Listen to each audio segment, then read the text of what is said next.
কে দায়িত্ব নিয়ে কথাটা বলবেন। এক এক জায়গায় এক এক রকমের পরিস্থিতি হতে পারে। যেমন কোস্টাল এরিয়াতে যারা যে কমান্ড স্ট্রাকচারটা সেটা প্লেন ল্যান্ডে হবে না। আমরা মূলত 5 দিনের ডেপ্লয়মেন্ট প্রোগ্রাম করা হয়, সেখানে একটা প্রস্তাব এসছে এটা যেন 8 দিন করা হয়। নির্বাচনের আগে 3 দিন, নির্বাচনের পরে নির্বাচন পরবর্তী 4 দিন। ভোট কেন্দ্রের নিরাপত্তা, ভোট কেন্দ্রের সংখ্যাগত হিসাব, নিরাপত্তা, নির্বাচনী এলাকা তথা সমগ্র দেশের নিরাপত্তা এবং সম্পর্কে একটা কর্মপরিকল্পনা প্রণয়ন, আইন শৃঙ্খলা রক্ষা বাহিনী সময়ের ভিতরে যারা কাজ করছেন মাঠ পর্যায়ে করবেন তাদের ভিতরে একটা সমন্বয়, তারপরে অবৈধ অস্ত্রের রোধ, নিয়ন্ত্রণ, বৈধ অস্ত্রের কিভাবে নিয়ন্ত্রণ করা যাবে সেটা, এআই প্রযুক্তি ব্যাপারে সামাজিক যোগাযোগ মাধ্যমে সোশ্যাল মিডিয়াতে যে সমস্ত তথ্য আসে সেগুলো অপব্যবহার গ্রহণ করা, বিদেশি সাংবাদিক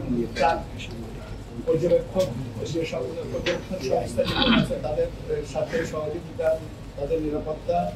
তাদের কার্যক্রম সম্পর্কে জানানো, আপনার পোস্টাল ভোটিং ব্যবস্থাপনা সম্পর্কে জানানো, তারপরে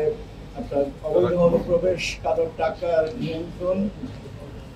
অঞ্চল, জেলা, উপজেলা পর্যায়ে কার্যক্রম করে আরো সুসংগত করা, সমন্বয় করা, পার্বত্য দুর্গম এলাকায় নির্বাচনী দ্রব্যাদি পরিবহন, হেলিকপ্টারের ব্যবহার, কোস্টাল এরিয়াতে কোস্ট গার্ডের কার্যক্রম, গোয়েন্দা সংস্থা সমূহের ভিতরে সমন্বয়, তথ্য বিনিময়, ড্রোন ব্যবহার নিষিদ্ধ করেন সেটা, আর তারপরে আপনার ভোট কেন্দ্র পর্যবেক্ষণের জন্য একটা আপনার বলি ক্যামেরা পুলিশের। আমরা নীতিগতভাবে তারা যে অবস্থানে যার অবস্থানে আছেন এটা যেটা আমরা এমফাসাইজ করেছি যে ইন্টেলিজেন্স শেয়ারিং, যে প্রত্যেকটা অর্গানাইজেশনে তাদের নিজস্ব ইন্টেলিজেন্স তারা ইন্টেলিজেন্স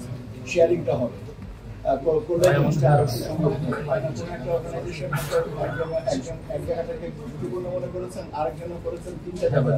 এটা সমন্বয় করলে বেটার হবে এবং এই কোঅর্ডিনেশনের ডিফারেন্ট লেভেলগুলো যেন ডিটারমাইন থাকে ক্লিয়ারলি এবং সেটার সাথে আপনার কমান্ড স্ট্রাকচারটা যে কে দায়িত্ব নিয়ে কথাটা বলবেন। এক এক জায়গায় এক এক রকমের পরিস্থিতি হতে পারে।